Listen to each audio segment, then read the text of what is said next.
Avant de commencer l'histoire, dites-nous d'où vous regardez en laissant un commentaire ci-dessous. Si vous aimez cette vidéo, n'oubliez pas de liker et de vous abonner. Passez une merveilleuse journée. Profitez de l'histoire, tout le monde. L'horizon de Manhattan scintillait au-delà des parois de verre du Penthouse des Bennett, baigné d'une lueur dorée dans la lumière déclinante du jour. De l'extérieur, tout semblait parfait. Un appartement spacieux dominant la ville, un mariage entre un milliardaire brillant et une femme élégante et magnifique. Mais à l'intérieur des murs raffinés du dernier étage, le silence parlait plus fort que n'importe quelle symphonie. Sophia Lane se tenait près de la fenêtre du sol au plafond, les bras enroulés autour d'elle-même, comme si son propre contact pouvait lui apporter de la chaleur. 3 ans de mariage, et pourtant sa peau souffrait encore d'une forme de désir qui n'avait pas sa place dans sa réalité. Derrière elle, le léger tintement d'une tasse de thé touchant sa soucoupe était le seul autre son dans la pièce. Nathan Bennett, son mari, était assis à sa place habituelle, dans un fauteuil en velours à l'autre bout de la pièce, vêtu de son costume bleu marine sur mesure, qu'il portait même à la maison, comme si retirer son armure signifiait laisser échapper quelque chose de dangereux. Il la regardait, son regard s'attardant plus longtemps que d'habitude, presque tendre, mais c'était un regard qui s'arrêtait avant toute action, comme tant d'autres. « J'ai préparé du jasmin, dit-il, en soulevant la deuxième tasse du plateau et en la posant sur la table basse envers la plus proche d'elle. Elle se tourna lentement, laissant ses yeux se poser sur lui. Cette vision lui coupait encore le souffle. Des cheveux bruns avec une mèche légèrement en désordre, des yeux d'un bleu si intense qu'ils semblaient cacher des océans de non-dits, et une bouche qu'elle n'avait jamais embrassée, pas vraiment, pas depuis le mariage. « Merci », murmura-t-elle, en s'approchant de la tasse, sa robe de soie glissant sur le parquet. « Tu t'es souvenu que c'est mon préféré. Je n'oublie jamais les choses qui comptent. » Les mots flottaient entre eux, comme une promesse ou une excuse. Sophia ne pouvait pas dire lequel des deux. Elle le regarda retomber dans le silence, se replier sur lui-même, comme si même la gentillesse avait ses limites. Leur mariage avait toujours été ainsi, une cérémonie jouée pour le monde entier, suivie d'une lune de miel qui n'avait jamais vraiment commencé. Elle se souvenait de cette nuit-là avec une clarté éclatante, debout dans une suite éclairée à la chandelle, le cœur battant, portant la nuisette en soie ivoire que sa mère lui avait offerte en cadeau, pleine d'espoir, nerveuse, prête à l'aimer. Mais Nathan ne l'avait que tenue dans ses bras, murmurant quelque chose à propos du fait qu'elle était trop précieuse, trop intouchable. « Je dois être digne de toi », avait-il dit, comme si elle était une entité céleste qu'il n'osait approcher. Puis il s'était endormi à ses côtés, les bras autour d'elle mais le corps distant. C'était il y a un 95 jours. Il n'avait jamais réessayé. Au début, Sophia avait cru que c'était juste de la nervosité, être quelque chose d'irrésolu de son passé. Mais au fil des semaines devenues mois, puis des mois devenus années, la vérité devenait plus difficile à nier. Il ne la touchait pas, ne l'embrassait pas, ne lui tenait même pas la main, sauf si cela était requis en public. Et pourtant, de petites manières inexplicables, il montrait de l'attention. Ses livres préférés apparaissaient sur sa table de nuit. Des gardénias frais étaient placés dans le couloir tous les dimanches, bien qu'elle n'ait jamais mentionné combien elle les aimait. Chaque fois qu'elle avait mal à la tête, son thé arrivait déjà infusé avec du citron et du miel. Il remarquait tout, sauf sa douleur. « Tu travailles trop tard », dit-elle maintenant, essayant de briser le silence qui était devenu leur troisième présence. « Je te vois à peine. Je sais. » Il leva les yeux, un éclair de regret dansant dans son regard comme un lampadaire cassé. « Les choses sont compliquées à l'entreprise, mais je serai plus à la maison. Je te le promets. » Des promesses. Elle en avait un tiroir plein, murmuré à voix basse, écrite sur des post-it, envoyés par SMS entre 2 réunions. Mais aucune n'avait jamais dit « je t'aime ». Pas une seule fois. Parfois, dit-elle, en portant la tasse à ses lèvres, je me demande si tu m'as épousé par obligation. Nathan tressaillit, à peine, mais elle le vit.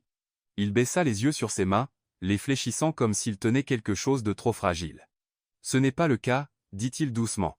Alors pourquoi me traites-tu comme du verre? Sa voix se brisa, et pendant un instant, la façade trembla. Ses yeux se levèrent vers les siens, plus sombres maintenant, plus orageux. Il ouvrit la bouche, puis la referma. Quels que soient les mots qui se battaient dans sa gorge, ils moururent avant de l'atteindre. Au lieu de cela, il se leva et se dirigea vers le couloir. Avant de disparaître, il s'arrêta. « Tu mérites mieux que ça, » dit-il. Ce n'était pas une confession. Ce n'était pas une explication. C'était juste une autre ligne dans le livre du silence qu'ils partageaient. Plus tard cette nuit-là, Sophia était allongée au centre froid de leur lit. Elle avait cessé d'attendre qu'il la rejoigne il y a longtemps. Il le faisait rarement, et quand il le faisait, c'était toujours après qu'elle s'était endormie. Les draps ne s'en mêlaient jamais, leurs corps ne se rencontraient jamais. Mais ce soir-là, elle ne pouvait pas dormir. Elle marcha pieds nus dans le couloir, puis dans le bureau, s'attendant à ce qu'il soit vide. Au lieu de cela, elle trouva Nathan là, chemise déboutonnée, manches retroussées, fixant quelque chose sur le mur. Et puis elle le vit. L'un des murs de son bureau privé était couvert de croquis, au fusain, au crayon, à l'encre, tous d'elle. Riant sur la terrasse, lisant sur le canapé, assise près du piano à la lumière du matin. À côté des croquis, des centaines de photos spontanées, non posées, honnêtes, brutes. Elle étouffa un cri. Nathan se tourna lentement, son expression indéchiffrable. « Tu n'es pas censé être ici, dit-il, mais sa voix ne contenait pas de colère, seulement de la peur. Ses yeux étaient grands ouverts, pleins d'un mélange d'émerveillement et de confusion. « Qu'est-ce que c'est ?» Il la regarda comme un homme qui venait d'être surpris en train de saigner. « C'est la seule façon dont j'ai pu te toucher, dit-il. » Et pour la première fois en 3 ans, elle ne s'éloigna pas. Elle s'approcha, mais il recula. « Je ne peux pas, murmura-t-il. Pas encore. » Dehors, la ville scintillait comme 1000 secrets attendant d'être révélés. À l'intérieur, Sophia se tenait au bord de quelque chose qu'elle ne comprenait pas encore. Elle ne savait pas que derrière la froideur de son regard et la précision de sa distance se cachait une guerre qu'il avait menée en silence. Et bientôt, ce silence commencerait à se briser. Le souvenir s'était adouci sur les bords maintenant, comme une photo laissée trop longtemps au soleil, mais Sophia pouvait encore sentir le poids de cette nuit, comme si elle avait eu lieu hier, leur nuit de noces, un moment qui aurait dû marquer le début de tout, mais qui avait au contraire creusé un silence si profond qu'il résonnerait pendant des années. La suite à Santorin était comme sortie d'un rêve. Des draps blancs ondulaient avec la brise venant du balcon ouvert, et l'odeur de l'eau salée flottait dans l'air. Des dizaines de bougies scintillaient dans la pièce, projetant une lumière dorée sur des draps de satin et des pétales de rose éparpillés comme des murmures sur le lit. La villa était isolée, perchée sur une falaise avec la mer en contrebas et les étoiles au-dessus. Rien n'existait au-delà de cet instant, sauf eux. Sophia avait passé des heures à se préparer, pas pour son apparence, mais pour l'émotion. Elle s'était douchée lentement, laissant la chaleur pénétrer sa peau, puis avait enfilé la nuisette en soie ivoire que sa mère lui avait choisie, une pièce délicate de soie et de dentelle transmise de génération en génération. Son cœur battait à chaque pas vers la chambre, rempli d'un mélange discret de nervosité et d'espoir. Nathan se tenait près du balcon, un verre de vin à la main, le dos tourné vers elle. La lumière de la lune capturait juste assez son profil pour qu'elle puisse voir la tension dans sa mâchoire. « Je ne m'attendais pas à ce que tu portes ça, » dit-il doucement, sans se retourner. « C'était à ma mère, » répondit-elle.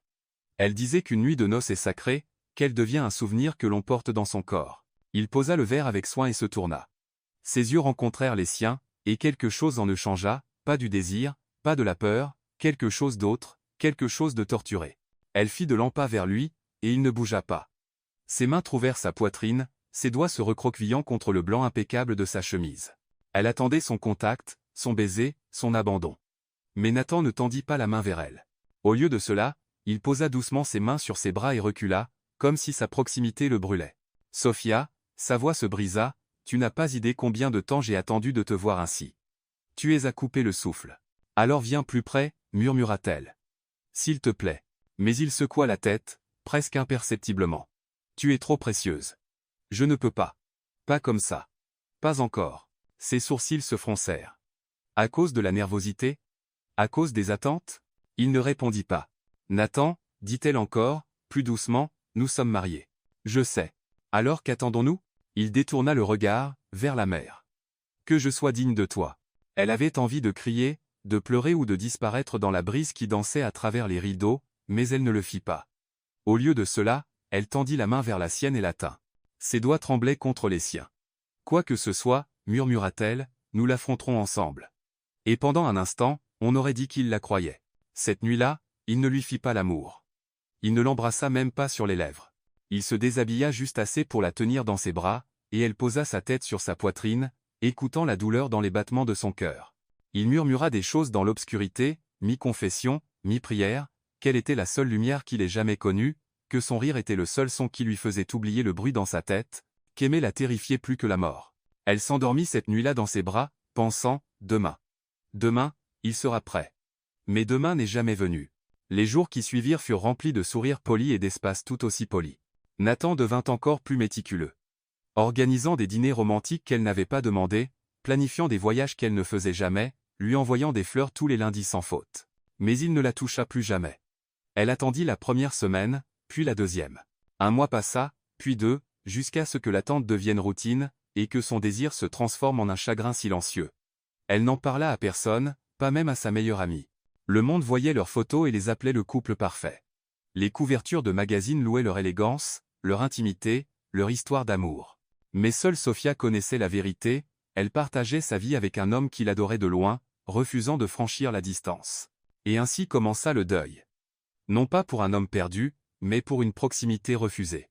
Elle pleurait chaque fois qu'elle sortait de la douche et trouvait le miroir de la salle de bain embué de poèmes qu'il écrivait et effaçait avant qu'elle ne puisse les lire. Elle pleurait chaque nuit où elle se réveillait pour le trouver en train de la regarder dormir, seulement pour qu'il fasse semblant de lire lorsqu'elle ouvrait les yeux. Et elle pleurait surtout pour la nuit de noces qui n'avait jamais eu lieu, la nuit qui vivait comme un fantôme dans leur lit. Parfois, Sofia passait ses doigts sur la nuisette en soie, toujours soigneusement pliée dans le tiroir du haut. Elle ne la porta plus jamais. Cela lui semblait comme porter un souvenir qui n'avait pas été autorisé à devenir réel. Un soir, près d'un an après leur mariage, elle trouva une note glissée dans un livre sur sa table de nuit, dans l'écriture inimitable de Nathan. Il y était simplement écrit « Si je te touche un jour comme je le rêve, je n'y survivrai pas ». Elle fixa les mots longtemps, puis déchira le papier et le jeta dans le feu, car les rêves ne vous tiennent pas chaud la nuit. Et pourtant, elle n'a jamais cessé de le désirer, n'a jamais cessé de croire que sous le silence, les règles et la peur, il l'aimait. Elle le voyait dans la manière dont il écartait une mèche de cheveux derrière son oreille quand elle ne regardait pas, dans la manière dont il la regardait jouer du piano, comme si chaque note était cousue à ses côtes, dans la manière dont il tressaillait chaque fois qu'elle pleurait, bien qu'il ne parlât jamais. Une nuit, 2 ans après leur mariage, elle lui demanda doucement « Qu'est-ce que nous sommes ?» Nathan la regarda pendant un long moment insupportable, puis dit « Je suis ton protecteur. Mais je n'ai pas épousé un garde du corps. » « Non, murmura-t-il, tu as épousé un lâche qui souhaite être assez courageux pour t'aimer comme tu le mérites. » Et c'est alors que Sofia réalisa quelque chose de plus profond que n'importe quelle blessure, ce n'était pas un mariage, c'était une prison construite de peur et habillée d'or. Mais elle ne savait pas encore de quoi il la protégeait. Et cette vérité, celle cachée derrière des années de distance, était sur le point de s'effondrer dans leur vie. Nathan Bennett était un homme enchaîné par l'élégance. Chaque mouvement qu'il faisait, chaque mot qu'il prononçait était empreint de retenue, comme une symphonie composée entièrement dans le silence.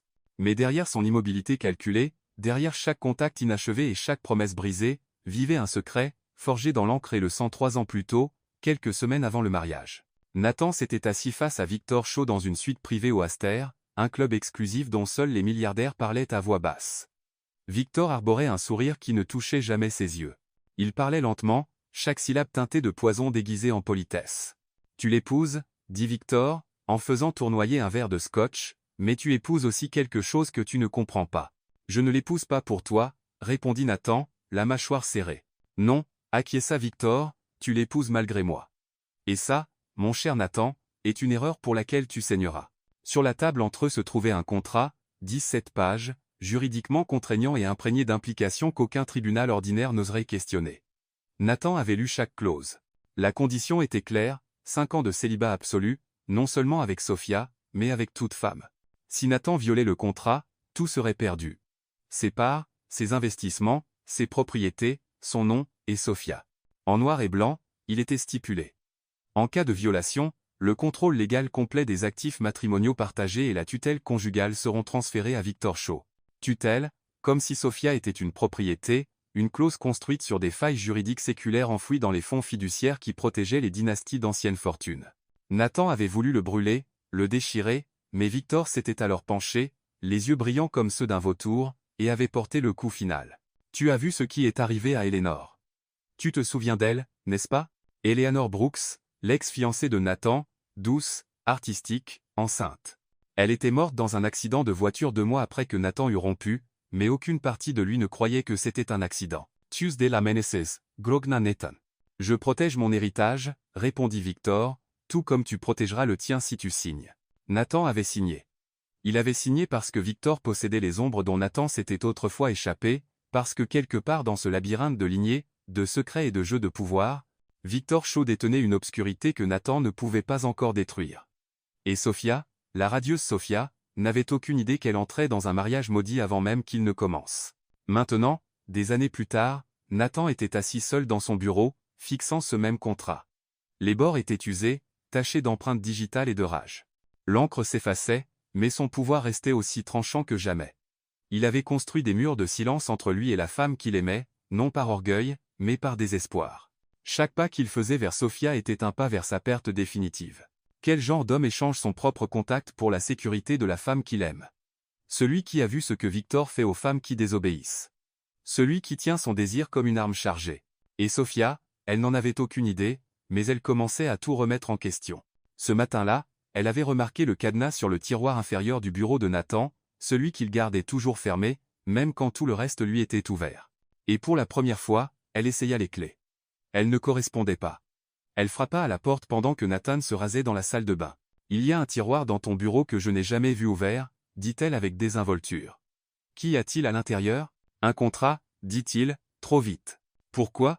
Les affaires. » Elle hocha la tête, faisant semblant de le croire, mais son cœur racontait une autre histoire, une histoire qui battait plus fort chaque jour, car rien dans leur mariage n'avait de sens. Pourquoi l'épouser si son corps ne l'intéressait pas? Pourquoi la tenir la nuit comme un trésor, pour ne jamais la revendiquer comme sienne? Pourquoi crier son nom dans son sommeil, pour devenir froid au matin? Pourquoi cette douleur entre eux, pleine de dévotion et de déni? Plus tard cette semaine-là, Sofia revint d'une exposition d'art et trouva Nathan endormi sur le canapé, une main reposant sur un livre de poèmes qu'elle n'avait jamais vu auparavant. Il était ouvert à une page marquée, et écrit dans la marge, de l'écriture hâtive et brute de Nathan, il y avait les mots. « Touche-la et tu la perds. Garde-la et perds-toi. » Elle fixa l'encre pendant ce qui lui sembla des heures. Quand il se réveilla, elle n'en parla pas, mais quelque chose en elle commença à se défaire.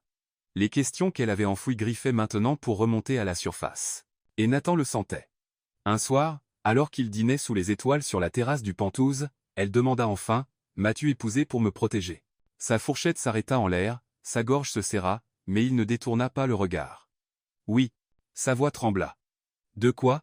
Et cette fois, il ne répondit pas, car comment dire à la femme qu'on aime qu'un homme veut la posséder comme un trophée, que votre contact pourrait déclencher une tempête de destruction planifiée des années à l'avance, que sa sécurité même dépend de votre propre malheur? La malédiction n'était pas dans leurs étoiles, elle était dans leur signature. Et Nathan savait que plus ils se rapprochaient, plus le piège se refermerait bruyamment. Mais ce qu'ils ne savaient pas, ce qu'aucun d'eux ne voyait venir, c'était que quelqu'un d'autre les observait, quelqu'un qui voulait s'assurer que le contrat serait rompu, non par justice, mais par obsession. Et quand cette personne déciderait d'agir, leur fragile illusion de sécurité se briserait en une seule nuit. Sofia l'avait toujours senti, la manière dont Nathan la regardait quand il pensait qu'elle ne le voyait pas. Ce n'était pas du désir, ce n'était pas de la possession, c'était quelque chose de bien plus dangereux, de la révérence, comme s'il l'adorait en silence parce que dire les mots à voix haute mettrait le feu au monde. Elle le ressentait dans la manière dont il ajustait son écharpe avant qu'elle ne parte pour des réunions, dans la manière dont il s'arrêtait une seconde de trop avant de quitter une pièce où elle entrait, dans la manière dont ils remplissaient leur maison de gestes de soins silencieux, toujours en train d'observer, toujours proches, mais ne franchissant jamais cette ligne invisible entre présence et contact. Mais ce ne fut qu'en découvrant son secret qu'elle comprit vraiment. Cela arriva un mercredi. Elle cherchait un carnet de croquis perdu, celui qu'elle utilisait pour noter ses rêves, quand un tiroir mal rangé dans le placard du couloir se bloqua. Sofia s'agenouilla pour le réparer et remarqua une petite clé en laiton, poussiéreuse et cachée sous des gants d'hiver usagés. Elle ne correspondait à aucune serrure qu'elle connaissait. La curiosité s'épanouit là où la confiance commençait à s'effriter. Ce soir-là, après que Nathan fut parti pour un dîner de travail, elle essaya la clé sur le seul endroit qu'il gardait toujours verrouillé, un second bureau caché derrière le mur de la bibliothèque principale. Elle ne l'avait vu qu'une fois, lorsque l'entrepreneur l'avait mentionné pendant la rénovation. Nathan avait balayé la question, juste du rangement supplémentaire, rien d'intéressant. Mais quand la clé tourna, la porte s'ouvrit en grinçant comme une confession longtemps enfouie. Ce qu'elle trouva à l'intérieur lui coupa le souffle. La pièce était sombre, éclairée seulement par une lampe sur pied près du coin. Les murs étaient couverts, non pas de livres ou de plans, mais d'ailes, des dessins, des photographies, des peintures, des dizaines, peu, être des centaines. Certains étaient des croquis au graphite, bruts et émotionnels. D'autres étaient des aquarelles, éthérées et douces. Une immense toile reposait contre le mur, inachevée, son image suspendue dans un lever de soleil à moitié formé. Et puis les photos, des milliers, la plupart prises en secret, Sofia lisant sur le balcon, riant au téléphone, brossant ses cheveux devant le miroir, endormie dans son lit. Elle s'approcha, tremblante, scrutant les titres écrits sous chaque pièce, 12 août, son sourire après le thé, la première fois qu'elle a porté du bleu, quand elle pensait que je ne regardais pas. Elle pressa sa main contre sa bouche. Ce n'était pas seulement de l'art, c'était une obsession, intime, brute, sacrée. Son regard tomba sur un croquis épinglé à hauteur des yeux, l'un d'elles pleurant dans le jardin sur le toit, un endroit où elle s'échappait parfois tard le soir quand le silence de l'appartement devenait trop assourdissant. Elle n'avait jamais parlé à Nathan de ces nuits-là. Elle n'avait même jamais su qu'il l'avait vu. Et pourtant, elle était là, immortalisée dans la douleur, dans la beauté, dans la solitude. Cela aurait dû lui faire peur. Cela aurait dû sembler intrusif. Mais ce n'était pas le cas, car chaque pièce dans cette pièce criait ce que Nathan n'avait jamais dit, « Je te vois ». Le bruit de la porte d'entrée qui se fermait la fit sursauter. Des pas résonnèrent dans le couloir. Elle se figea, le cœur battant, incertaine de se cacher ou d'affronter. Nathan apparut dans l'embrasure quelques secondes plus tard. Son expression n'était pas de la colère, elle était de la dévastation. « Tu n'étais pas censé trouver ça, » dit-il, sa voix à peine plus qu'un murmure. Elle se tourna lentement. « Pourquoi ?» Il entra, refermant la porte derrière lui. « Parce que c'est le seul endroit où je me permets de t'avoir. » Son soufflet se bloqua. « Tuesday mas Nathan. Je suis ta femme. » Non. Il détourna le regard. « Tu es mon vœu, ma pénitence, mon salut. Mais je n'ai pas le droit de t'avoir, pas comme je le veux. » Elle fit un pas en avant, sa voix tremblante. « Alors, qu'est-ce que tout ça ?» Il expira en tremblant. « Ma guerre contre moi-même, contre les règles que j'ai acceptées, contre la distance que je m'impose entre nous chaque jour. Je pensais que tu ne voulais pas de moi, » murmura-t-elle. Ses yeux se tournèrent vers les siens, douloureux et furieux contre le mensonge. « Ne pas vouloir de toi ?» Il traversa la pièce en 3 enjambées, s'arrêtant juste avant de la toucher, ses mains crispées sur les côtés. « Sophia, je me réveille en désirant la forme de ton souffle. Je ne peux pas passer à côté de toi sans mémoriser le son de tes pas. Je passe chaque nuit à imaginer ce que ça ferait de m'endormir dans ton âme. » Sa gorge se serra, des larmes montèrent. « Alors pourquoi ne le fais-tu pas ? » « Parce que le moment où je le ferai, interrompit-il, je te perdrai. » Elle secoua la tête, confuse. « Me perdre ? Comment ? J'ai fait des choix, signé des choses que je ne peux pas défaire. Il y a des règles qui me tiennent éloigné de toi. Si je franchis la ligne, Sophia, ce n'est pas seulement moi qui paie. Mais je paie déjà, dit-elle, sa voix se brisant, avec le silence, avec le vide, avec un amour que je ne comprends pas. Il la regarda alors, et tout ce qu'il avait retenu pendant des années se fissura dans son regard. « Je t'aime, dit-il. Que Dieu me vienne en aide, je t'aime tellement que ça me tue de ne pas le prouver. » L'air changea. La distance entre eux devint insupportable. Sophia fit un pas de plus, puis s'arrêta. Cachée derrière des papiers et des murs. « Dis-moi tout. » Nathan hésita, puis murmura. « Pas ici. » Elle le suivit alors qu'il verrouillait la porte derrière eux. Ils marchèrent en silence, leurs mains ne se touchant toujours pas, mais l'espace entre eux était chargé. Cette nuit-là, il ne retourna pas à son bureau habituel.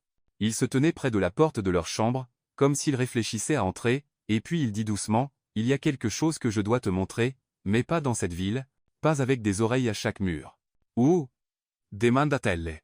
Sa réponse vint comme une promesse et un avertissement. « Quelque part où personne ne pourra nous suivre. » Ce que Sophia ne savait pas, ce que Nathan essayait de retarder, c'était que quelqu'un les avait déjà suivis.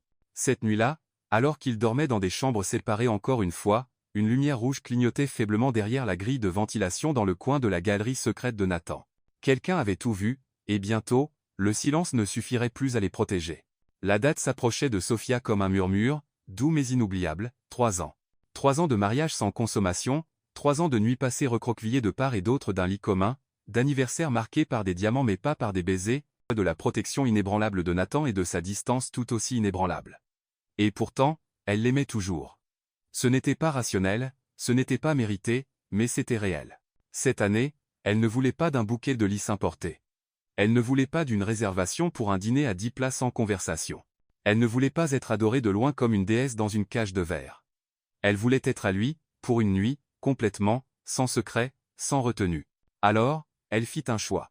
Le matin de leur anniversaire, Sophia se réveilla avant le lever du soleil. Elle se tenait au bord de leur lit et regardait la silhouette endormie de Nathan. Il semblait paisible là, plus garçon que milliardaire, le genre d'homme qui construisait des cabanes dans les arbres ou écrivait des poèmes sur des serviettes. Elle effleura doucement sa joue de ses doigts, et pendant un instant, ses lèvres s'entr'ouvrirent, comme s'il la cherchait même dans son sommeil. Mais alors, la garde revint, même inconsciente. Pourtant, elle sourit, car ce soir serait différent. Elle passa la journée à se préparer, pas pour une fête ou un spectacle, mais pour lui, pour eux. Chaque détail comptait. Les bougies vacillantes qui bordaient le couloir, la musique douce qui pulsait comme un battement de cœur en arrière-plan, l'odeur de vanille et d'huile de rose dans l'air. Sa robe, si on pouvait l'appeler ainsi, était plus un murmure qu'un tissu, une pièce de dentelle et de soie qui épousait ses courbes comme un secret enfin prononcé.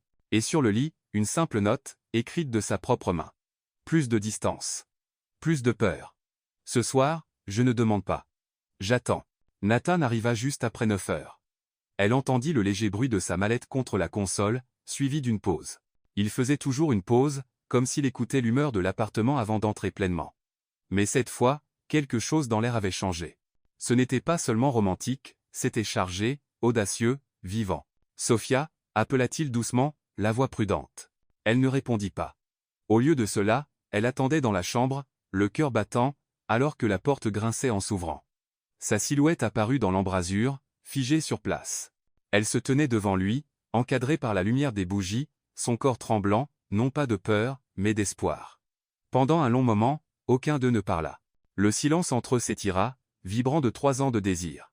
Puis Nathan avança, lentement, comme un homme marchant à travers un rêve. « Tu es. » Il ne finit pas sa phrase. Elle marcha vers lui, posa sa main sur sa poitrine. Plus de rituel, Nathan. Plus de protection. Juste ça. Toi, moi, nous. Sa mâchoire se serra. Tu ne comprends pas. Je comprends plus que tu ne penses. Interrompit-elle. J'ai vu tes croquis. J'ai lu les lignes que tu pensais que je ne verrais jamais. Je t'ai vu souffrir en silence, croyant que m'éloigner me gardait en sécurité. Mais Nathan, et si m'aimer était la seule chose qui pouvait te sauver? Il la regarda alors, vraiment, comme si tout ce qu'il avait enfoui derrière des années de silence remontait à la surface. Je t'ai désiré, dit-il d'une voix rauque, chaque jour, chaque heure. Comprends-tu ce que ça m'a coûté de ne pas te toucher? Alors, ne paie plus, murmura-t-elle. Prends ce qui est déjà à toi. Et sur ce, ses lèvres effleurèrent les siennes. Ce n'était pas encore un baiser, juste un souffle partagé, une barrière brisée. Elle le sentit frissonner sous son contact, ses mains hésitant à sa taille, comme s'il craignait qu'elle disparaisse. Et juste au moment où il se penchait enfin, un léger bip résonna depuis le coin de la pièce. « Nathan se fit here. Ne bouge pas, murmura-t-il. Il traversa la pièce en 4 enjambées, ouvrit un panneau caché derrière un tableau. Un petit écran clignotait en rouge, alerte de surveillance, cryptée. Quelqu'un avait piraté leur système domestique. Une seconde plus tard, un message clignota sur l'écran, « Elle n'est pas en sécurité. Je t'avais prévenu. » Le visage de Nathan devint livide. Sophia se tenait dans l'embrasure, à demi vêtue de dentelle, le cœur tombant rapidement. « Qu'est-ce que c'est ?» Il ne répondit pas. Au lieu de cela, il la prit dans ses bras, mais pas avec du désir cette fois, avec de l'urgence. Il attrapa un sac sous le lit, un sac qu'elle ne savait même pas exister, déjà préparé. « Nathan, que se passe-t-il? On nous surveille. Son sang se glace. » Par qui? Par quelqu'un qui connaît les termes. Quelqu'un qui veut que le contrat soit rompu. Il scruta les coins de la pièce, puis le plafond, puis le couloir. Il faut partir. Maintenant. Elle ne discuta pas. Il y avait quelque chose dans son ton qu'elle n'avait jamais entendu auparavant, pas seulement de la peur, mais de la fureur. Ils partirent par l'ascenseur de service, Sophia toujours pieds nus, enveloppée dans un trench-coat que Nathan avait jeté sur ses épaules. Les rues de Manhattan bourdonnaient comme toujours, mais pour Sophia, tout semblait irréel, comme si le monde avait basculé sur le côté. Ils montèrent dans une voiture noire qui attendait déjà dans l'allée arrière. Le chauffeur ne parlait pas. Nathan ne donna aucune direction. Pendant plus d'1 heure, ils roulèrent en silence, les lumières de la ville floues derrière les vitres teintées. Sophia tenait sa main tout le temps, et pour une fois, il ne se retira pas. « Je ne comprends pas, » murmura-t-elle enfin. « Pourquoi maintenant? Parce que quelqu'un veut que tu me sois enlevé, dit-il sombrement, et ils attendaient que je sois assez proche pour leur donner une raison. Et à ce moment-là, elle réalisa la vérité. Ce n'était pas seulement une question de mariage. C'était une guerre que Nathan avait menée seul pendant des années. Et ce soir, à leur anniversaire, ils avaient enfin franchi la ligne entre sécurité et exposition. Ils ne dormirent pas cette nuit-là. La maison sécurisée était cachée à l'intérieur d'un ancien loft d'artistes à Brooklyn, enfoui derrière des couches de beaux fictifs et de société, écran, l'un des nombreux investissements secrets de Nathan. Le bâtiment semblait abandonné de l'extérieur. À l'intérieur, c'était une forteresse. Sophia était assise sur le canapé en cuir usé, une couverture sur les épaules, ses cheveux encore humides de la pluie. Elle ne demanda pas comment il savait où aller ou pourquoi les panneaux de sécurité répondaient à ses empreintes digitales comme une mémoire musculaire. Elle se contentait d'observer. Nathan se déplaçait avec précision, il vérifiait les stores, inspectait les pièces, désactivait tous les signaux Wi-Fi, et activait une ligne satellite privée. Son corps parlait un langage d'habitude et d'alerte maximale, comme s'il avait déjà fait cela, comme s'il n'était pas seulement un milliardaire, mais quelque chose de bien plus dangereux. À 3 heures du matin, il s'assit enfin à côté d'elle, mais le silence entre eux était plus lourd que jamais. Nathan, commença-t-elle doucement, que ne me dis-tu pas? Il la regarda, et pour la première fois, son armure se fissura complètement. Ils savent, dit-il. Qui que ce soit qui nous surveille, ils sont entrés dans l'appartement, probablement plus d'une fois. Caméras, audio, ils attendaient le moment où je romprais le contrat. Ses yeux s'écarquillèrent. Mais tu ne l'as pas fait. J'ai touché tes lèvres. Il passa une main dans ses cheveux. Ça suffit pour eux. Elle le fixa, stupéfaite. C'est tout ce qu'il faut? Un baiser? Ce n'est pas une question de baiser, dit-il. C'est une question de contrôle. Le contrat n'est qu'une laisse. Ce qu'ils veulent, c'est me punir de t'aimer. Elle ne pouvait plus respirer. Qui est derrière tout ça? Victor, acquiesça Nathan, et il n'est pas seul. Avant qu'elle ne puisse insister davantage, les lumières de secours du bâtiment clignotèrent. Une seconde plus tard, ils entendirent le bruit immistakable d'une fenêtre qui se brisait. Le cœur de Sophia s'écrasa contre ses côtes. Nathan était déjà debout. Va dans la pièce de panique, ordonna-t-il. Couloir du fond.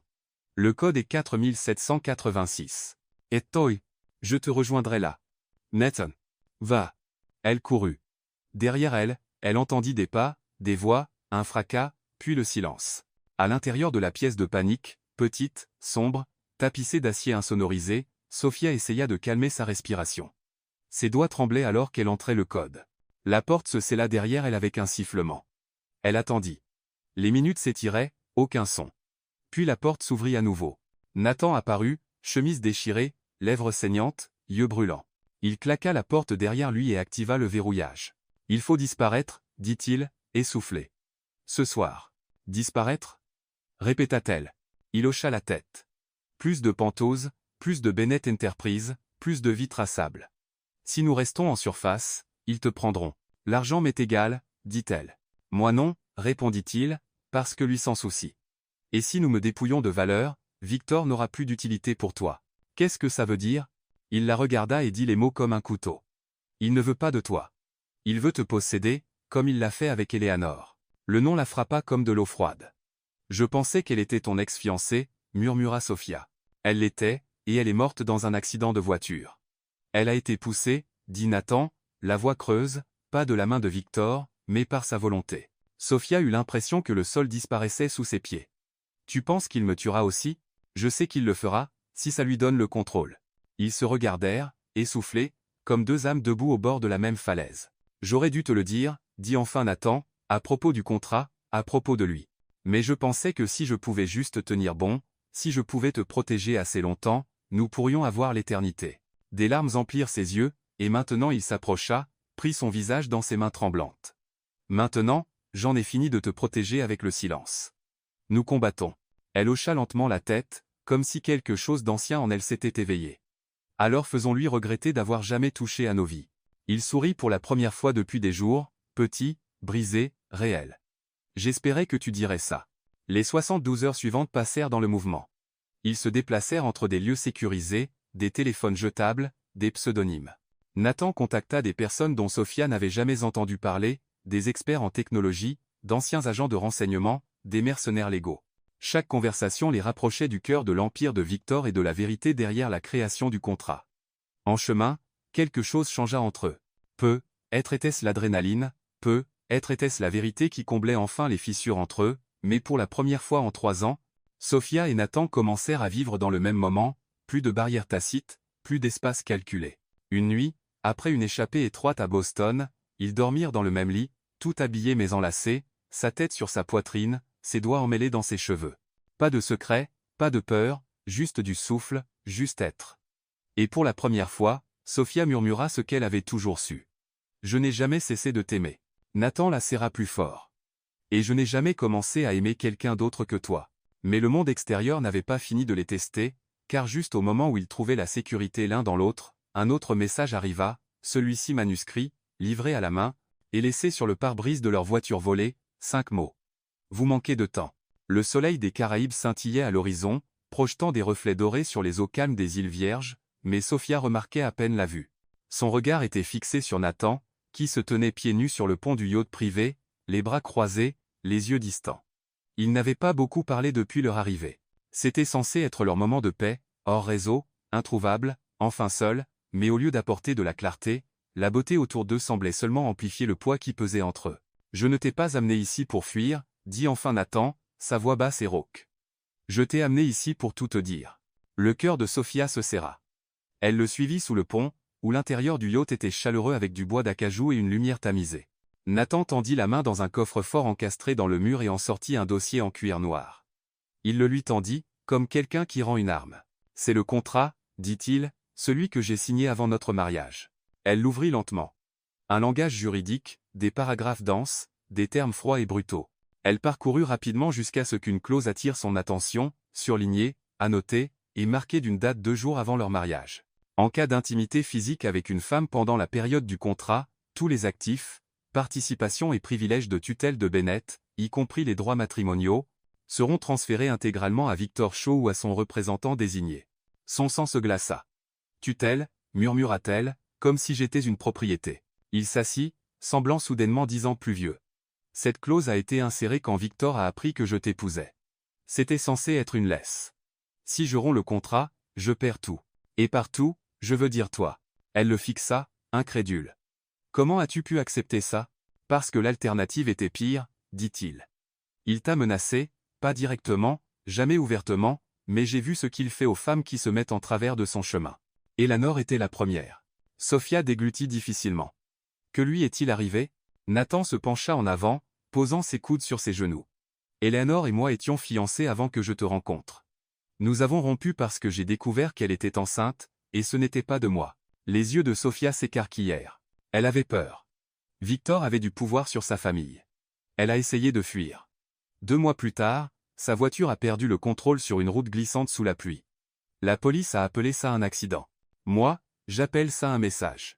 Et le bébé ? Demanda Sophia, respirant à peine. Disparu, dit-il. Mais je n'oublierai jamais ce qu'elle m'a dit la nuit où elle a disparu. S'il m'arrive quelque chose, ne le laisse pas faire la même chose à la prochaine. Sophia ferma le dossier, ses mains tremblantes. Et tu penses que je suis la prochaine ? Je sais que tu l'es. Elle se leva, arpentant la pièce, les émotions en spirale. Donc tout ce temps, chaque nuit où tu t'éloignais de moi, chaque fois que tu disais que j'étais trop précieuse, ce n'était pas parce que tu ne voulais pas de moi. C'était parce que tu pensais que me toucher me livrait à un monstre. Oui. Et tu ne me l'as jamais dit. Sa voix se brisa. Tu m'as laissé croire que je n'étais pas assez. Je t'ai laissé croire ça parce que je pensais que la vérité te détruirait. Elle se tourna vers lui, les yeux flamboyants. Non, ce qui m'a détruite, c'est de vivre dans un mariage qui ressemblait à une tombe. Nathan se leva lentement, non pas en colère, mais en chagrin. Je pensais que je pourrais survivre au contrat. Juste 5 ans. 5 ans de distance, 5 ans à prétendre que je n'étais pas amoureux de toi. Elle cligna des yeux, retenant ses larmes. Tu prétends toujours. Le silence tomba entre eux, épais et insupportable. Puis Nathan dit quelque chose qui brisa tout. Je t'observais chaque nuit et je suppliais Dieu de me laisser oublier ton visage. Sophia étouffa un cri, une main couvrant son cœur. Mais je n'ai pas pu, continua-t-il, alors je l'ai peint à la place, je l'ai dessiné, j'ai construit des pièces autour, parce que si je ne pouvais pas te tenir, je me souviendrais au moins de toi en morceaux. Sa voix trembla. Et maintenant, il s'approcha. Maintenant, j'en ai fini d'être un fantôme dans mon propre mariage. Elle secoua la tête. Mais si tu me touches, je perds tout. Ils étaient à quelques centimètres l'un de l'autre maintenant. Et si tu ne le fais pas, murmura-t-elle, je te perds. Une tempête d'émotions éclata entre eux, indicible et brute. Mais avant que l'un d'eux ne puisse décider ce que cela signifiait, le téléphone de Sophia vibra sur la table. Numéro inconnu, aucun message, juste une image. Elle l'ouvrit et se figea. C'était une photo d'elle sur le yacht, prise à distance, datée d'il y a 10 minutes. Nous ne sommes pas seuls, dit-elle, la voix creuse. Nathan attrapa le téléphone, sa mâchoire se serrant. Ils nous ont trouvés. Elle recula, la panique montant. Que faisons-nous ? Il rencontra ses yeux, le poids des 3 dernières années bouillonnant à la surface. Nous arrêtons de fuir. Mais comment ? Il prit son visage dans ses mains, embrassa son front comme un vœu, et murmura, nous lui donnons quelque chose auquel il n'est pas préparé. Le cœur de Sophia battait à tout rompre. Quoi ? Nous ripostons, publiquement, légalement, avec des preuves. Elle fronça les sourcils. Quelle preuve ? Il sortit une clé USB cachée du coffre-fort. Tout, contrat, fichiers de surveillance, journaux téléphoniques, comptes cachés, même un témoin. Son souffle se bloqua. Qui ? Clara Brooks, dit-il. La sœur d'Eleanor. Sophia demanda, pourquoi nous aiderait-elle ? Parce qu'elle déteste Victor plus que moi. Il ne dit pas le reste. que Clara avait passé des années à essayer de venger sa sœur mais manquait de pouvoir. Maintenant, Nathan l'avait, et il prévoyait d'utiliser chaque pièce. Mais l'esprit de Sophia tournait autour d'autre chose. Cette image sur son téléphone, l'invasion, le contrat, le baiser qui avait failli arriver. Tout se dirigeait vers quelque chose. Elle regarda Nathan, sa voix tremblante. Si nous partons en guerre, il n'y a pas de retour en arrière. Il rencontra son regard, immobile dans ses yeux. Alors, nous brûlons le pont derrière nous. Le cimetière était silencieux, niché à la périphérie de Boston, où les arbres murmuraient des secrets au vent. Sophia n'y était jamais venue auparavant, pourtant quelque chose dans cet endroit lui semblait familier, comme si sa présence était attendue depuis toujours. Elle se tenait devant la pierre tombale en marbre, les bras croisés étroitement, un frisson parcourant son dos. Le nom gravé dans la pierre fit pulser son cœur, Eleanor Brooks, 1989-2018. Elle était la lumière dans l'obscurité, et quelqu'un craignait son éclat. Sous l'inscription, quelqu'un avait laissé une rose blanche, fraîche, placée dans la dernière heure. Les doigts de Sophia tremblaient alors qu'elle s'agenouillait près de la tombe, écartant les feuilles tombées. Ses pensées s'en mêlaient avec des images qu'elle n'avait jamais connues, avec un chagrin qu'elle n'avait pas gagné mais qu'elle portait pourtant. Elle sentit une présence derrière elle avant d'entendre la voix. Elle n'a jamais appartenu à ce monde. Sophia se tourna. Clara Brooks. Elle ne ressemblait en rien aux rumeurs, pas d'air froid, pas de femme brisée animée par la vengeance. Clara se tenait droite, le vent ébouriffant ses cheveux bruns, ses yeux féroces et fatigués. « Je ne savais pas que vous seriez là, » dit doucement Sophia. « J'ai demandé à Nathan de vous envoyer, » répondit Clara. « J'avais besoin de vous regarder dans les yeux. » Il n'y avait aucune douceur dans son ton, aucune chaleur, juste de l'histoire et du feu. « Vous pensez que je suis son remplaçant ?» dit Sophia. Les yeux de Clara ne s'hilèrent pas. « N'est-ce pas le cas ?» Sophia regarda la tombe. « Je ne sais plus. » Elles restèrent silencieuses un moment, le genre de silence plus lourd que les mots. « Elle était tout pour moi, » commença Clara. « Ma sœur, mon ancre, jusqu'à ce qu'elle tombe dans le monde de Victor. Elle l'a rencontré lors d'une collecte de fonds, charmant, puissant. Il s'est intéressé à elle, comme si elle était une proie. Elle était avec Nathan, dit Sophia. Seulement après Victor. Elle pensait pouvoir fuir un diable en tombant dans les bras d'un homme meilleur. La voix de Clara se brisa. Mais elle ne savait pas que Nathan était déjà empêtré, qu'il jouait selon des règles que personne ne pouvait voir. Sophia se tourna pour lui faire face. Il l'aimait. Oui, dit Clara, mais il ne l'a pas sauvé. Ce la frappa come un coup. Je ne le blâme pas, ajouta-t-elle. Il a essayé. Mon Dieu, il a essayé. Mais Victor l'avait déjà revendiqué, légalement, financièrement, émotionnellement. Et quand elle a découvert qu'elle était enceinte, elle m'a supplié de l'aider à disparaître. L'enfant était de Victor ? Demanda Sophia. Les yeux de Clara brûlaient. Pas de Nathan. C'est la partie que le monde n'a jamais connue. C'est la partie que Victor a effacée. Les genoux de Sophia fléchirent, et elle s'assit sur le banc en pierre à proximité. Elle est venue me voir la nuit avant sa mort, continua Clara. Elle tremblait, disait que Victor savait, qu'il la tuerait plutôt que de laisser le secret sortir. Elle avait raison. Sophia déglutit difficilement. L'accident de voiture ? Saboté, dit Clara. Les freins ont lâché, mais quand la police est arrivée, les preuves avaient disparu. Pourquoi n'as-tu rien dit à personne ? Clara leva les yeux vers le ciel, l'amertume épaisse dans son souffle. Parce que j'ai essayé.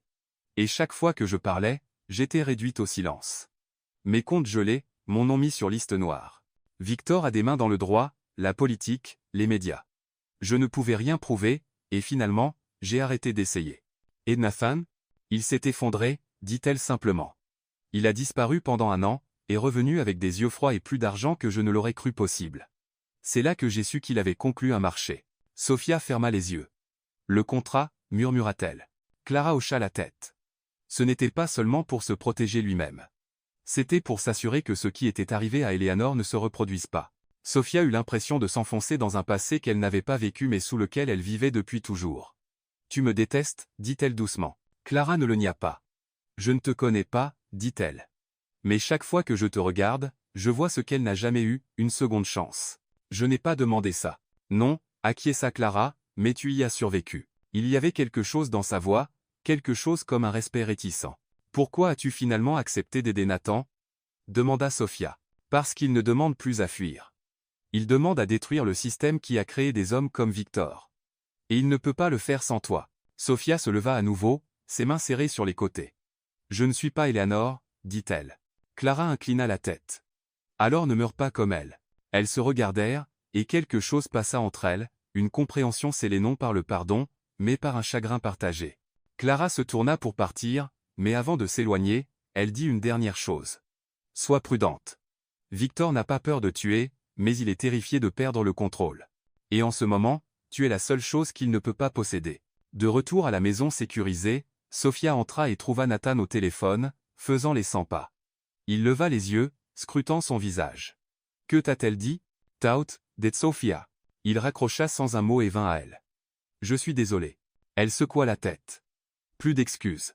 Alors, que veux-tu? Demanda-t-il, la voix tremblante. Elle s'approcha. Un plan. Il cligna des yeux. Un plan? Nous finissons ce qu'Eleanor a commencé. Nous le faisons tomber, et nous nous assurons que personne ne signe plus jamais un contrat comme celui-là. Il la fixa, à parts égales émerveillé et effrayé. Je ne veux pas te perdre, murmura-t-il. Tu m'as déjà perdu, répondit-elle. Maintenant, tu dois me reconquérir. La bouche de Nathan s'entr'ouvrit, le souffle coupé dans sa gorge. Et Sophia, pour la première fois, passa outre la peur et embrassa sa joue. Je ne suis pas ton fantôme, Nathan. Je suis ta tempête. Mais les tempêtes ne passent pas inaperçues. Et alors qu'il s'enlaçait, enfin aligné, enfin prêt, à travers la ville, Victor Shaw observait le même cimetière depuis sa voiture, derrière des vitres teintées. Et dans sa main, il tenait une photo de Sophia Lane et un briquet. Cela arriva en quelques secondes. Un moment, Sophia sortait de l'hôtel à Genève après une réunion avec un potentiel lanceur d'alerte. L'instant d'après, le monde autour d'elle devint noir. La dernière chose dont elle se souvenait était la piqûre de quelque chose de pointu dans son cou et le bruit des pneus crissant sur les pavés. Puis l'obscurité.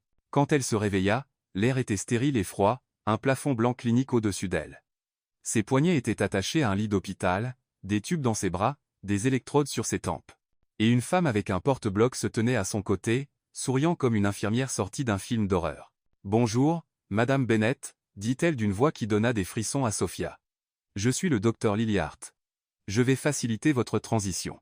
Où suis-je » murmura Sophia, la gorge sèche et irritée. « Vous êtes en sécurité, » répondit Lily doucement, « et bientôt, vous serez obéissante. » Sophia tenta de se redresser. Les sangles coupèrent sa peau. « Vous pouvez crier si vous voulez, » ajouta la femme, en griffonnant quelque chose.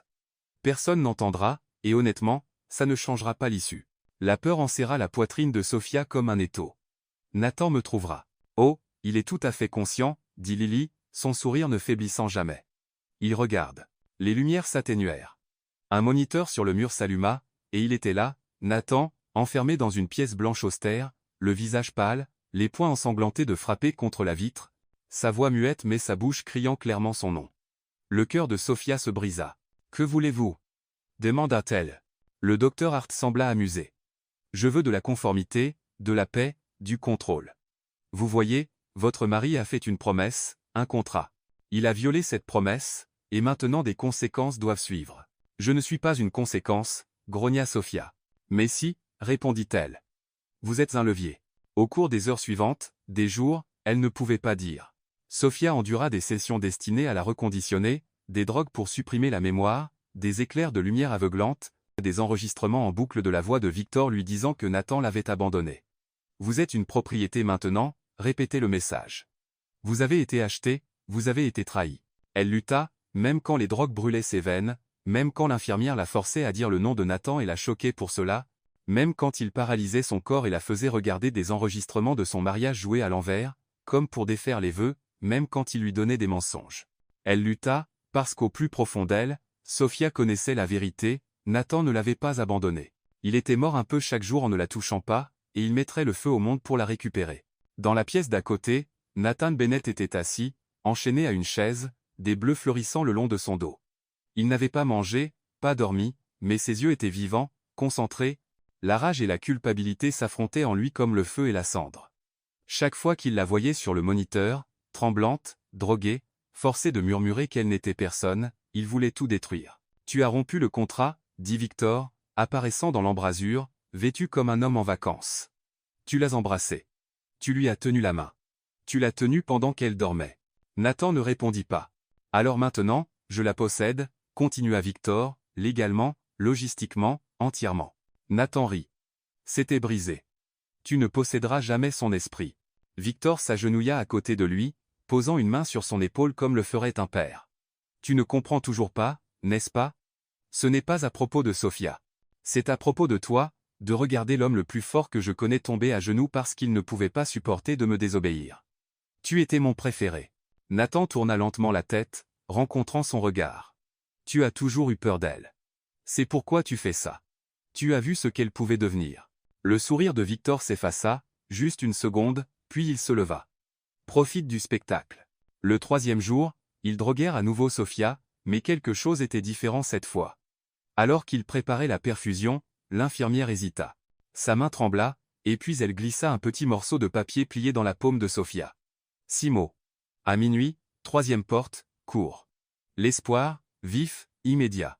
Sophia glissa la note sous son bandage. Elle joua la faiblesse, la torpeur. Elle attendit. Et quand minuit arriva, elle était prête. L'évasion fut un chaos. L'adrénaline surpassa les drogues dans son système.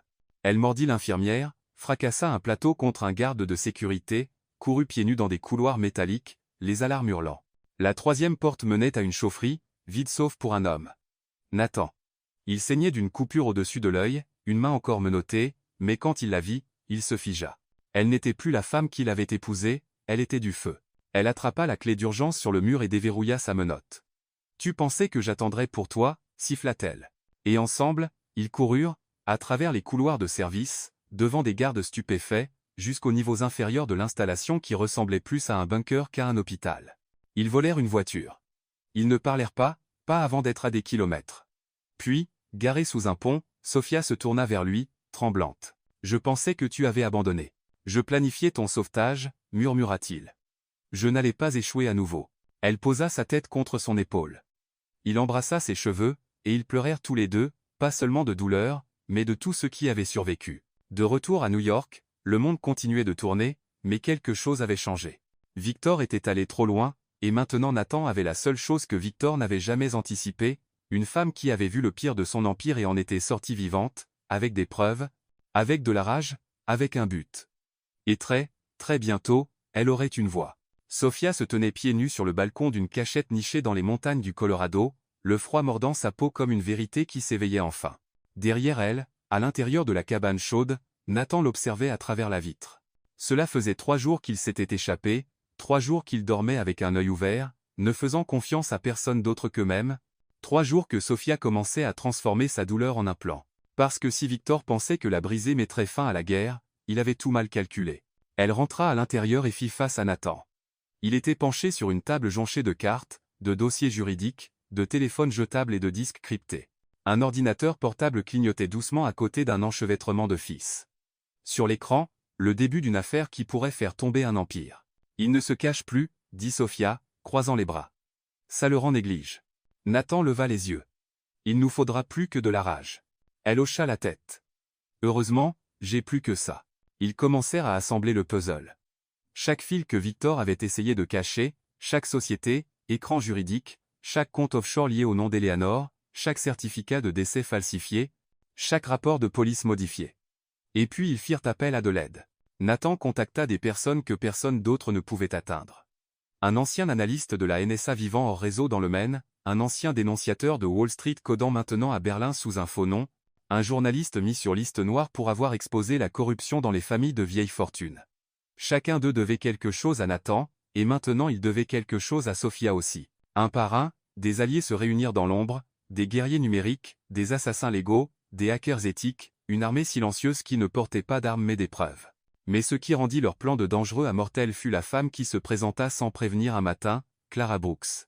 Elle entra dans la cabane, portant un trench coat et des lunettes de soleil, sa présence plus tranchante que n'importe quelle lame. « Vous aurez besoin de moi, dit-elle, et pas seulement pour un témoignage. » Sophia l'approcha prudemment. « Alors pourquoi es-tu ici ?» Clara enleva ses lunettes. « Parce que j'ai trouvé quelque chose. » Elle laissa tomber un dossier sur la table. À l'intérieur, des dizaines de journaux de sécurité originaux, non modifiés, de l'hôpital où Eleanor avait été emmenée avant sa mort. L'un d'eux montrait que la voiture privée de Victor avait été enregistrée sur place la nuit de sa mort, et un autre, plus accablant, révélait que Victor avait personnellement financé les rénovations de l'hôpital le mois précédant l'admission d'Eleanor. « Je n'ai jamais arrêté de creuser, » dit Clara. « J'ai juste arrêté d'espérer que quelqu'un s'en soucie. » Nathan regarda les documents, les yeux plissés. « Ça l'incrimine directement. »« Et nous n'avons pas fini, » ajouta Clara. « Je veux vous aider à le ruiner. » Ils se mirent au travail. Au cours des 5 jours suivants, ils construisirent un arsenal numérique, des financières fuitées, des enregistrements audio de Victor intimidant des investisseurs, des images vidéo de la torture de Sofia, aseptisées et anonymisées mais indéniablement accablantes, et, le plus puissant de tout, un témoignage signé par Clara, nommant Victor comme le père de l'enfant à naître d'Eleanor. Il connaissait les risques. Si l'information était divulguée d'un seul coup, Victor la nierait, la détournerait, l'enterrerait. Alors, ils prirent une décision. Ils le détruiraient en public, pas seulement dans les médias, pas seulement devant un tribunal, mais devant les mêmes personnes qui avaient autrefois porté un toast en son honneur avec du champagne. Sofia proposa le lieu.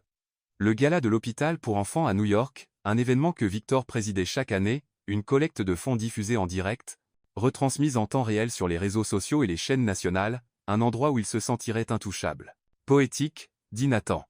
Nécessaire, répondit Sofia. Ils préparèrent une présentation, déguisée en révélation de dons, intégrant une bombe de vérité.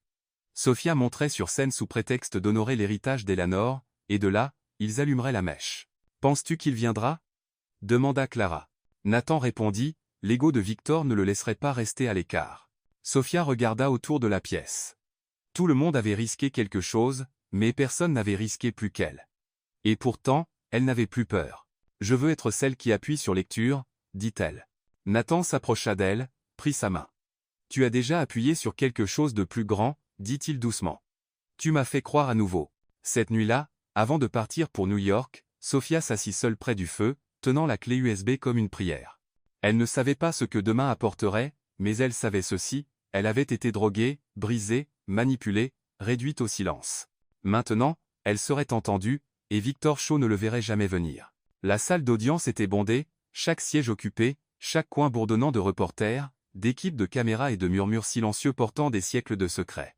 Le procès de Victor Shaw était devenu une frénésie médiatique, non pas à cause de son argent, mais à cause des allégations que personne ne pouvait croire qu'il avait laissé remonter à la surface, fraude, coercition, abus contractuels, manipulation de preuves, tutelle illégale, et, sous tout cela, la mort d'Eleanor Brooks. Sofia se tenait aux côtés de Nathan à la table des plaignants, vêtue de noir, non pas comme un symbole de deuil, mais de pouvoir. Son regard ne vacillait pas, ni quand Victor entra dans la pièce, un sourire narquois aux lèvres, ni quand ses avocats essayèrent de la déstabiliser pendant les arguments préliminaires, ni quand ses mains tremblaient sous le bureau. Elle lui avait survécu. Maintenant, elle l'enterrerait. Le juge entra. La procédure commença. D'abord vinrent les financières. Les hackers de l'équipe secrète de Nathan avaient retracé des fonds détournés de charité, des pots de vin à des officiels publics, et des acquisitions silencieuses de groupes médiatiques utilisés pour étouffer les scandales. Puis vint le contrat. Nathan témoigna, lisant le document original, sa voix inébranlable. J'ai été contraint de signer un accord sous prétexte de protéger la femme que j'aimais. Il contenait une clause qui violait tous les principes de la dignité humaine, une clause qui transférait la tutelle légale de ma femme à M. Shaw si je la touchais. Des murmures remplirent la salle. Le juge les fit taire d'un coup de marteau sévère. Sofia se leva ensuite. « Je n'ai jamais été informée du contrat, » dit-elle calmement. « Je croyais que mon mari ne me désirait pas. Pendant des années, j'ai vécu dans un isolement émotionnel, ignorant que j'étais traitée comme une marchandise. » Elle se tourna vers Victor. « Je ne suis pas une signature. Je ne suis pas une clause. Je ne suis pas une conséquence. » Puis vint la vidéo, éditée pour le tribunal, distillée aux violations les plus claires, des scènes de la captivité de Sofia, de sa sédation, de son isolement. La voix du docteur Lily Hart résonna à travers l'écran, « Votre mari ne peut pas vous aider. Vous êtes possédé maintenant. » Des halètements, un dégoût audible. Et enfin, Clara Brooks. Elle monta à la barre comme une tempête sous forme humaine. On m'a dit que ma sœur était morte dans un accident de voiture. Je l'ai cru jusqu'à ce que je trouve des reçus, des dérogations signées, des emails, des images de surveillance. Elle n'a pas eu d'accident, elle a été réduite au silence. Elle fit une pause. Et je suis restée silencieuse jusqu'à maintenant.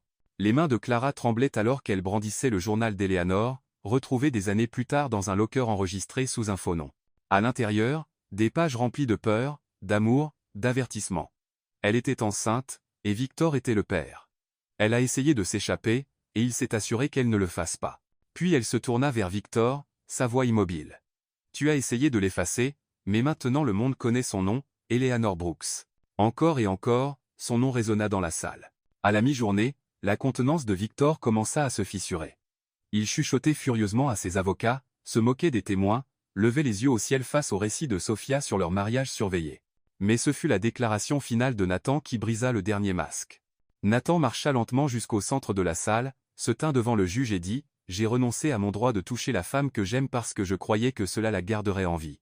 Mais l'amour n'est pas une protection s'il exige la peur, et le silence n'est pas de la loyauté s'il signifie se perdre soi-même. » Il se tourna vers Victor. « Tu n'as pas seulement essayé de me contrôler. Tu as essayé de réécrire le sens de l'amour.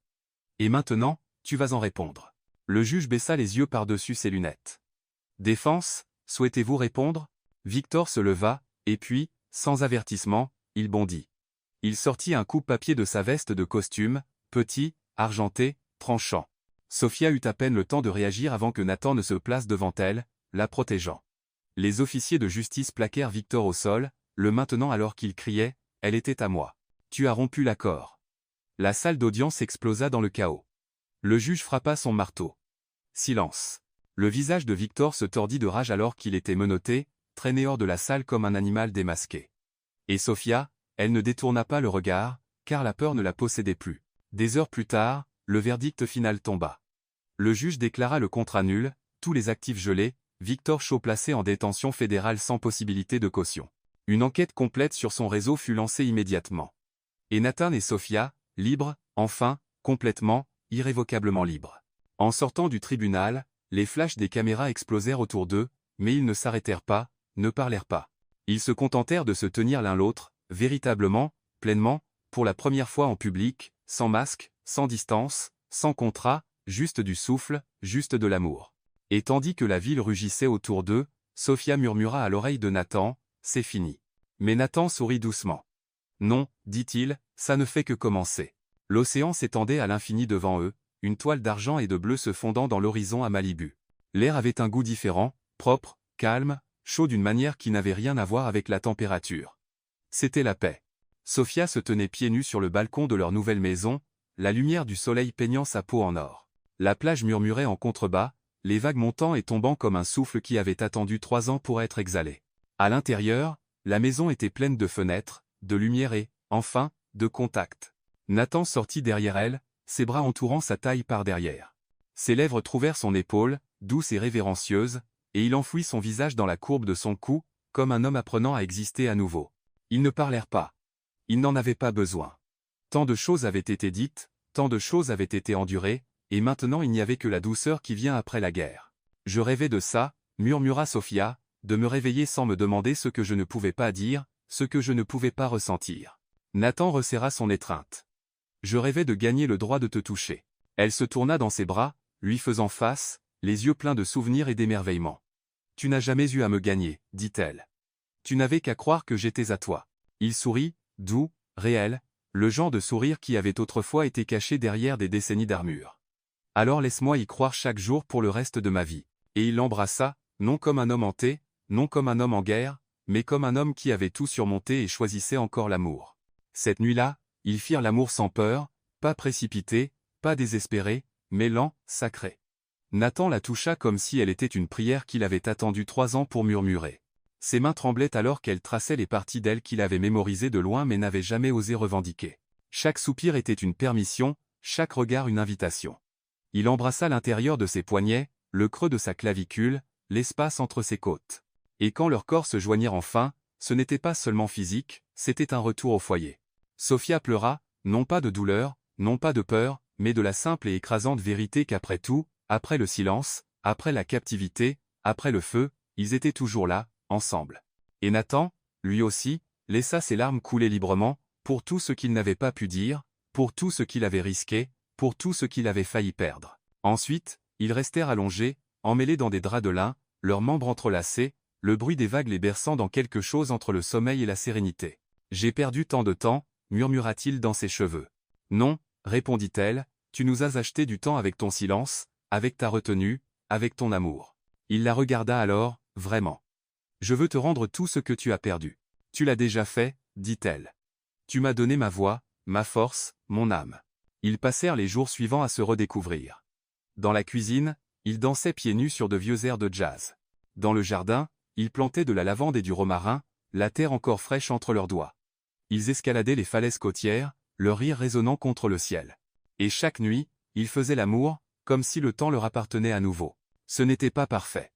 Parfois, Sophia se réveillait dans le noir, le cœur battant, se souvenant des lumières froides de cette cellule. Parfois, Nathan fixait l'océan trop longtemps, la culpabilité scintillant dans ses yeux. Mais il ne se cachait plus. Il parlait, il se touchait, il guérissait. Et lentement, le passé relâchait son emprise. Un soir, alors que le soleil plongeait bas et peignait le ciel en feu, Sophia trouva Nathan dans le salon avec un grand carnet de croquis sur les genoux. Il la dessinait, mais cette fois, elle n'était pas endormie, distante ou capturée dans un moment caché. Elle riait, les cheveux ébouriffés par le vent, les yeux vivants. « C'est comme ça que tu me vois maintenant ?» demanda-t-elle en s'approchant de lui. Il hocha la tête. « C'est comme ça que je t'ai toujours vu. Je ne croyais simplement pas mériter la vraie toi. » Elle s'agenouilla devant lui, prit le crayon de sa main et embrassa sa paume. « Tu mérites tout, dit-elle. Mais je ne veux plus du parfait.